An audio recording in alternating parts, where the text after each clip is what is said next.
ಇನ್ನು ಇದೆಲ್ಲದರ ನಡುವೆ ಡಿ ಕೆ ಶಿವಕುಮಾರ್ ಮತ್ತೊಂದು ಸ್ಟೇಟ್ಮೆಂಟನ್ನು ಕೊಟ್ಟಿದ್ದಾರೆ. ಈ ವಿರೋಧ ಅನ್ನುವಂಥದ್ದು, ಹೋರಾಟ ಅನ್ನುವಂಥದ್ದು ನಮ್ಮ ವಿರೋಧಿಗಳ ಜೊತೆಗಿರಬೇಕು ವಿನಃ ನಮ್ಮಲ್ಲೇ ಇರಬಾರ್ದು.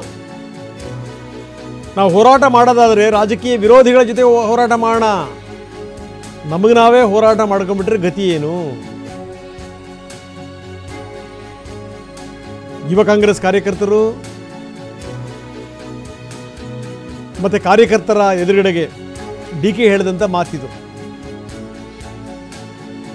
ಯುವ ಕಾಂಗ್ರೆಸ್ನ ಫಲಿತಾಂಶ ಪ್ರಕಟಿಸಿ ಡಿ ಕೆ ಶಿವಕುಮಾರ್ ಮಾತಾಡಿದರು.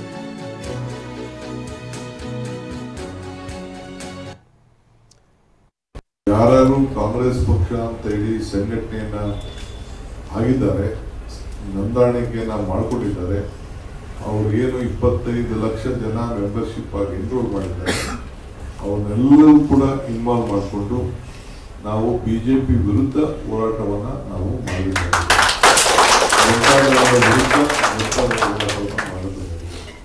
ನಮ್ಮ ವೈರಿಗಳು, ರಾಜಕೀಯ ವೈರಿಗಳು ಅವ್ರ ಮುಂದೆ ಹೋರಾಟ ಮಾಡಬೇಕು ಇವತ್ತು. ಇನ್ನು ನಮ್ಮದೇ ಅಲ್ಲ, ನಮ್ಮಲ್ಲಿ ನಾಯಕತ್ವನ ಬೆಳೀಲಿ ಅನ್ನೋ ದೃಷ್ಟಿಯಿಂದ ಈಗ ಕಾಲೇಜ್ ಎಲೆಕ್ಷನ್ಸ್ಗಳೆಲ್ಲ ಇಲ್ಲದೇ ಇರೋದ್ರಿಂದ ಸ್ಟೂಡೆಂಟ್ ಲೀಡರ್ಶಿಪ್ ನಾವೆಲ್ಲ ನಾಯಕರಾಗಬೇಕಾದ್ರೆ ನಮಗೆ ಸ್ಟೂಡೆಂಟ್ ಲೀಡರ್ಶಿಪ್ ಮಾಡಬೇಕಾದ್ರೆ ಎಲೆಕ್ಷನ್ಸ್ ಇತ್ತು.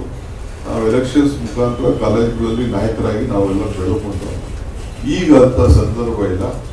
ಈ ಒಂದು ಯೂತ್ ಕಾಂಗ್ರೆಸ್ ಸಂಘಟನೆ ಮುಖಾಂತರ ಇಲ್ಲಿ ಆಂತರಿಕ ಎಲೆಕ್ಷನ್ ಮಾಡಿ ಒಂದು ನಾಯಕತ್ವವನ್ನು ಬೆಳೆಸಬೇಕು ಅಂತೇಳಿ ನಾವು ತೀರ್ಮಾನ ಮಾಡಿ ಈ ಅವಕಾಶವನ್ನು ನಮ್ಮ ಪಕ್ಷ. ಬರೀ ನಮ್ಮ ಪ್ರತಿನಿಧಿ ಪ್ರಸನ್ನ ಈಗ ನಮ್ಮೊಂದಿಗೆ ನೇರ ಸಂಪರ್ಕದಲ್ಲಿದ್ದಾರೆ. ಪ್ರಸನ್ನ, ಕಾಂಗ್ರೆಸ್ನಲ್ಲಿ ಏನೇನು ನಡೀತಾ ಇದೆ, ಏನು ಎತ್ತ ತಾವು ಕೂಡ ಗಮನಿಸ್ತಾ ಇದ್ದೀರಿ. ಜೊತೆಗೆ ನಾಯಕರು ಏನು ಸ್ಟೇಟ್ಮೆಂಟ್ ಕೊಟ್ಟರು ಕೂಡ ಅದಕ್ಕೆ ರೆಕ್ಕೆ ಪುಕ್ಕ ಬಂದುಬಿಡುತ್ತೆ. ಡಿ ಕೆ ಶಿವಕುಮಾರ್ ಹೇಳಿದಂಥ ಮಾತಿದೆಯಲ್ಲ ಅದು, ನಾನಿನ್ನೂ ಕೂಡ 7-8 ವರ್ಷ ವಿಧಾನಸೌಧದಲ್ಲಿ ಇರ್ತೀನಿ, ಗಟ್ಟಿಯಾಗಿರ್ತೀನಿ ಅನ್ನುವಂಥ ಮಾತು. ಜೊತೆಗೇನು ಅಂತಂದರೆ ಈಗೆಲ್ಲ ಘೋಷಣೆ ಅನ್ನುವಂಥದ್ದು ಮುಂದಿನ ಚುನಾವಣೆ ಇದೆಯಲ್ಲ, ಮುಂದಿನ ಚುನಾವಣೆ ನನ್ನ ನೇತೃತ್ವದಲ್ಲಿ ನಡೆದಂಥ ಸಂದರ್ಭದಲ್ಲಿ ನೀವು ಈ ಘೋಷಣೆ ಹಾಕಿ ಅಂತ ಎರಡೆರಡು ಸಂದೇಶಗಳನ್ನು ರವಾನಿಸಿದರು ಅಂತ ಅನ್ನಿಸ್ತಾ ಇದೆ. ಒಂದೇನು ಅಂದರೆ, ನನ್ನ ಅಷ್ಟು ಸುಲಭವಾಗಿ ಯಾರೂ ಕೂಡ ಅಲುಗಾಡಿಸ್ಲಿಕ್ಕೆ ಸಾಧ್ಯ ಇಲ್ಲ, ನಾನು ಇನ್ನು 8 ವರ್ಷ ಗ್ಯಾರಂಟಿ ಇಲ್ಲಿರುವಂಥದ್ದು ಖಚಿತ. ನಂಬರ್ 1. ನಂಬರ್ 2, ಮುಂದಿನ ಚುನಾವಣೆ ನನ್ನ ನೇತೃತ್ವದಲ್ಲೇ ನಡೆಯುವಂಥ ಚುನಾವಣೆ ಅನ್ನೋದ್ರ ಮುಖಾಂತರ KPCC ಅಧ್ಯಕ್ಷ ಸ್ಥಾನ ಯಾರಿಗೂ ಕೂಡ ಅಷ್ಟು ಬೇಗನೆ ದಕ್ಕಲ್ಲ ಅನ್ನುವಂಥ ಸಂದೇಶ ಕೂಡ ಇರಬಹುದೇನೋ, ಏನಂತೀರಿ?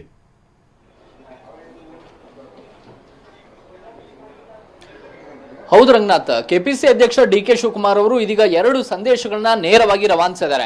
ನಿನ್ನೆ ಅರಮನೆ ಮೈದಾನದಲ್ಲಿ ಸರ್ಕಾರಿ ನೌಕರರ ಪದಾಧಿಕಾರಿಗಳ ಸಮಾವೇಶ ನಡೀತಾ ಇದ್ದಂತಹ ಸಂದರ್ಭದಲ್ಲಿ ಓಲ್ಡ್ ಪೆನ್ಷನ್ ಸ್ಕೀಮ್ ಅನ್ನ ನಾವು ಜಾರಿಗೊಳಿಸ್ತೀವಿ ಎನ್ನುವಂತಹ ಭರವಸೆಯನ್ನ ಡಿ ಕೆ ಶಿವಕುಮಾರ್ ಅವರು ಅಲ್ಲಿದ್ದಂತ ಸರ್ಕಾರಿ ನೌಕರರಿಗೆ ಕೊಡ್ತಾರೆ. ಆ ಭರವಸೆಯ ಹಿನ್ನೆಲೆಯಲ್ಲಿ ಸರ್ಕಾರಿ ನೌಕರರು ಕೂಡ ಡಿಕೆ ಅನ್ನುವಂತಹ ಘೋಷಣೆಯನ್ನ ಕೂಗ್ತಾರೆ. ಈ ಸಂದರ್ಭದಲ್ಲಿ ಒಂದು ರೀತಿಯಲ್ಲಿ ಖುಷಿಯಾದಂತಹ ಡಿ ಕೆ ಶಿವಕುಮಾರ್ ಅವರು ತಕ್ಷಣ ಒಂದು ಮಾತನ್ನ ಹೇಳ್ತಾರೆ, ನೀವು ಈ ಘೋಷಣೆಯನ್ನು ಕೂಗಬೇಕಾಗಿರುವಂತದ್ದು ಈ ಸಂದರ್ಭದಲ್ಲ, ಮುಂದೆ ನನ್ನ ನೇತೃತ್ವದಲ್ಲಿ ನಾನು ಚುನಾವಣೆ ನಿಂತಾಗ, ನನ್ನ ಲೀಡರ್ಶಿಪ್ ಅಲ್ಲಿ ಚುನಾವಣೆಗೆ ಹೋದಾಗ ಆಗ ಘೋಷಣೆಗಳನ್ನ ಕೂಗಬೇಕು. ನನ್ನ ಆರೋಗ್ಯ ಇನ್ನೂ ಕೂಡ ಗಟ್ಟಿಮುಟ್ಟಾಗಿದೆ, ಇನ್ನು 8-10 ವರ್ಷಗಳ ಕಾಲ ನಾನು ರಾಜಕೀಯದಲ್ಲಿ ಇರ್ತೇನೆ, ಚುನಾವಣಾ ರಾಜಕೀಯದಲ್ಲಿ ಇರ್ತೇನೆ ಅನ್ನುವಂತ ಮಾತನ್ನ ಹೇಳ್ತಾರೆ. ಇದು ಕೇವಲ ಸರ್ಕಾರಿ ನೌಕರರಿಗೆ ಕೊಟ್ಟಂತ ಸಂದೇಶ ಅಂತ ಅನಿಸ್ತಾ ಇಲ್ಲ. ಪಕ್ಷದ ಒಳಗೆ ನಡೀತಾ ಇರುವಂತಹ ಸದ್ಯದ ಬೆಳವಣಿಗೆಗಳ ಪರಿಸ್ಥಿತಿಯಲ್ಲಿ ಎಲ್ಲರೂ ಕೂಡ ಒಬ್ಬರಿಗೊಬ್ಬರು ಒಂದಷ್ಟು ತಂತ್ರಗಾರಿಕೆಯನ್ನು ಹೆಣ್ತಾ ಇರುವಂತಹ ಈ ಸಂದರ್ಭದಲ್ಲಿ ಕೆಪಿಸಿ ಅಧ್ಯಕ್ಷ ಸ್ಥಾನ ಬದಲಾವಣೆ ಆಗಬೇಕು ಮತ್ತು ಮುಂದಿನ ಮುಖ್ಯಮಂತ್ರಿ ಡಿ ಕೆ ಶಿವಕುಮಾರ್ ಅವರ ಬದಲಾಗಿ ಮುಖ್ಯಮಂತ್ರಿ ಸಿದ್ದರಾಮಯ್ಯನವರೇ ಮುಂದುವರಿಬೇಕು ಅನ್ನುವಂತಹ ಕೂಗು ಕೂಡ ಜೋರಾಗಿ ಕೇಳಿ ಬರ್ತಾ ಇರುವಂತಹ ಈ ಸಂದರ್ಭದಲ್ಲಿ ಡಿ ಕೆ ಶಿವಕುಮಾರ್ ಒಂದು ಕ್ಲಾರಿಟಿಯನ್ನು ತೆಗೆದುಕೊಂಡಂತೆ ಕಾಣ್ತಾ ಇದೆ ಮತ್ತು ತನ್ನ ಎದುರಿಗಿರುವಂತವರಿಗೂ ಕೂಡ ಒಂದು ಕ್ಲಾರಿಟಿಯನ್ನು ಕೊಡುವಂತ ಕೆಲಸವನ್ನ ಮಾಡ್ತಾ ಇದ್ದಾರೆ. ಪ್ಲಾನ್ ಎ ಅನ್ನುವಂಥದ್ದು ಡಿ ಕೆ ಶಿವಕುಮಾರ್ ಅವರಂತದ್ದು ನೇರವಾಗಿ ಮುಖ್ಯಮಂತ್ರಿ ಆಗ್ಲೇಬೇಕು, ಅದು ಈ ಅವಧಿಗೆ ಆಗ್ತಾರಾ ಅಥವಾ ಮುಂದಿನ ಅವಧಿಗೆ ಆಗ್ತಾರಾ ಅನ್ನುವಂಥದ್ದು ಯಕ್ಷ ಪ್ರಶ್ನೆ.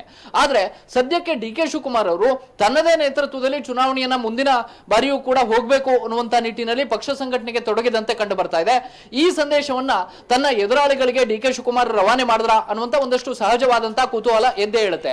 ಇದರ ಜೊತೆಗೆ ಯುವ ಕಾಂಗ್ರೆಸ್ನ ಒಂದು ಚುನಾವಣೆ ಘೋಷಣೆಯ ಸಂದರ್ಭದಲ್ಲೂ ಕೂಡ ಡಿ ಕೆ ಶಿವಕುಮಾರ್ ಒಂದು ಮಹತ್ವದ ಮಾತನ್ನ ಹೇಳಿದ್ದಾರೆ. ಯಾರು ಕೂಡ ತಮ್ಮಲ್ಲಿ ಹೊಡೆದಾಡುವಂತ ಬದಲು ರಾಜಕೀಯ ಎದುರಾಳಿಗಳ ಜೊತೆಗೆ ನಾವು ಹೋರಾಟವನ್ನ ಮಾಡಬೇಕು, ನಮ್ಮಲ್ಲೇ ಗುದ್ದಾಟವನ್ನ ನಿಲ್ಲಿಸಬೇಕು ಅನ್ನುವಂತ ಸಂದೇಶವನ್ನು ಕೂಡ ಯುವ ಕಾಂಗ್ರೆಸ್ನ ನಾಯಕರಿಗೆ ರವಾನೆಯನ್ನ ಮಾಡಿದ್ದಾರೆ. ಸದ್ಯದ ಪರಿಸ್ಥಿತಿಯಲ್ಲಿ ಕಾಂಗ್ರೆಸ್ ಹೇಗಾಗಿದೆ ಅಂತಂದ್ರೆ ತಮ್ಮಲ್ಲೇ ಒಂದು ರೀತಿಯಲ್ಲಿ ಬೆನ್ನಿಗೆ ಯಾರು ನಿಲ್ತಾರೆ ಯಾರು ನಿಲ್ಲೋದಿಲ್ಲ ಅನ್ನುವಂತ ಒಂದಷ್ಟು ಸಹಜವಾದಂತ ಕುತೂಹಲಗಳು ಹೇಳ್ತಾ ಇದ್ದಾವೆ. ರಾಜಕಾರಣ ನೇರವಾಗಿ ನಡೆಯೋ ಬದಲು ದೆಹಲಿಯ ಮಟ್ಟದಲ್ಲಿ ಒಂದು ರೀತಿಯ ತಂತ್ರಗಾರಿಕೆಯ ರಾಜಕಾರಣಗಳು ನಡೀತಾ ಇದ್ದಾವೆ. ಇಂತಹ ಸಂದರ್ಭದಲ್ಲಿ ಡಿ.ಕೆ. ಶಿವಕುಮಾರ್ ಅವರು ನಾವು ಎದುರಾಳಿಗಳ ವಿರುದ್ಧ ಹೋರಾಡಬೇಕೇ ಹೊರತು ನಮ್ಮಲ್ಲಿ ಕಿತ್ತಾಡಬಾರದು ಅನ್ನುವಂತಹ ಸಂದೇಶವನ್ನ ಯುವ ಕಾಂಗ್ರೆಸ್ನ ನಾಯಕರಿಗೆ ಕೊಟ್ಟಂತದ್ದು, ತನ್ನ ಜೊತೆ ಇರುವಂತಹ ಸಚಿವರಿಗೂ ಕೊಟ್ಟಂತ ಸಂದೇಶ ಅನ್ನುವಂತ ರೀತಿಯಲ್ಲಿ ವಿಶ್ಲೇಷಣೆಗಳು ನಡೀತಾ ಇದ್ದಾವೆ. ಸದ್ಯ ಕಾಂಗ್ರೆಸ್ನಲ್ಲಿ ಹೇಳಿಕೆಗಳ ಅಬ್ಬರ ಸ್ವಲ್ಪ ಮಟ್ಟಿಗೆ ತಣ್ಣಗಾಗ್ತಾ ಇದೆ. ಸತೀಶ್ ಜಾರಕಿಹೊಳಿ ಸೈಲೆಂಟ್ ಆಗಿದ್ದಾರೆ, ರಾಜಣ್ಣ ಅವರು ಮಾಧ್ಯಮಗಳಿಂದ ಅಂತರವನ್ನ ಕಾಯ್ದುಕೊಳ್ತಾ ಇದ್ದಾರೆ, ಪರಮೇಶ್ವರ್ ಅವರಂತೂ ರಾಜಕಾರಣದ ಪ್ರಶ್ನೆಯನ್ನೇ ಕೇಳಬೇಡಿ ಅನ್ನುವಂತ ರೀತಿಯ ತಾಕೀತನ್ನ ಮಾಧ್ಯಮದವರಿಗೆ ಮಾಡ್ತಾ ಇದ್ದಾರೆ. ಇಂತಹ ಸಂದರ್ಭದಲ್ಲಿ ಎಲ್ಲೋ ಒಂದ್ ಕಡೆ ಗೊಂದಲಗಳು ಸ್ವಲ್ಪ ಮಟ್ಟಿಗೆ ತಿಳಿಯಾಯ್ತು ಅನ್ನುವಂತ ಹೊತ್ತಲ್ಲಿಯೇ ಇದೀಗ ಮುಂದಿನ ಚುನಾವಣೆ ಯಾರ ನೇತೃತ್ವದಲ್ಲಿ ಅನ್ನುವಂತ ಪ್ರಶ್ನೆಯನ್ನ ಇದೀಗ ಡಿ.ಕೆ. ಶಿವಕುಮಾರ್ ಅವರೇ ತಮ್ಮ ಹೇಳಿಕೆಯ ಮೂಲಕ ಹುಟ್ಟಾಗಿರುವಂತಹ ಕಾರಣಕ್ಕೋಸ್ಕರ ಮುಂದಿನ ದಿನಗಳಲ್ಲಿ ಇದು ಕೂಡ ಕಾಂಗ್ರೆಸ್ನ ಬೇರೆ ಬೇರೆ ನಾಯಕರಿಗೆ ಬಣದಾಟದ ಸ್ವರೂಪವನ್ನು ಪಡೆದುಕೊಳ್ತಾ ಇರುವಂತಹ ನಾಯಕರಿಗೆ ಈ ಹೇಳಿಕೆ ಕೂಡ ಒಂದು ಆಹಾರ ಆಗುವಂತ ಸಾಧ್ಯತೆ ಇದೆ. ರಂಗನಾಥ್, ಓಕೆ, ಧನ್ಯವಾದ ತಮ್ಮೆಲ್ಲ ಮಾಹಿತಿಗೆ.